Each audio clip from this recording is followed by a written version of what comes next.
పల్నాడు జిల్లా నర్సరావుపేటలో డాక్టర్ కుటుంబం ఆత్మహత్యాయత్నం కేసు విచారణలో మరిన్ని విషయాలు బయటపడుతున్నాయి. భోపాల్ ఎయిమ్స్ ఆసుపత్రిలో మత్తు డాక్టర్గా పనిచేస్తున్నారు 32 ఏళ్ల గోపి.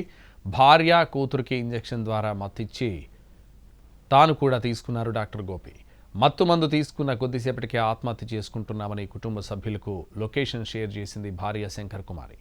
ఈ ఘటనలో శంకర్ కుమారి 3 ఏళ్ల కూతురు మౌనిక మృతి చెందారు. గోపి పరిస్థితి విషమంగా ఉందని వైద్యులు చెబుతున్నారు. మౌనికకు పుట్టినప్పటి నుంచి ఆరోగ్య సమస్య ఉండడంతో తండ్రి గోపి తీవ్ర మనస్తాపం చెందినట్టు సమాచారం. ఇప్పటివరకు పాప ఆరోగ్యంలో ఎలాంటి మార్పు రాకపోవడంతో ఆత్మహత్య చేసుకోవాలని భావించారు. కొద్ది రోజుల నుంచి భార్యతో ఆత్మహత్యపై ఫోన్లో చాటింగ్ చేశాడు గోపి.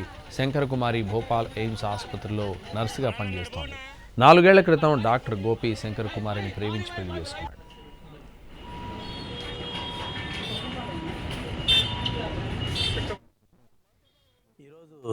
నర్సరాబాద్ 1 PS లిమిట్స్లో దినేష్ లాడ్జిలో ఒక ఫ్యామిలీ సూసైడ్ చేసుకున్నారనే సమాచారం మీద ఇక్కడికి రావడం జరిగింది.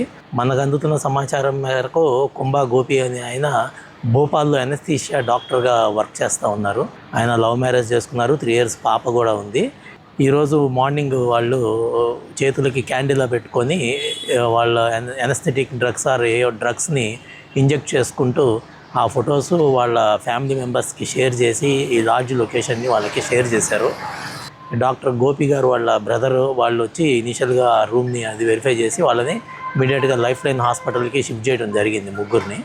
అయితే ప్రజెంట్ హాస్పిటల్లో వైఫ్ అండ్ డాటరు చనిపోయారు.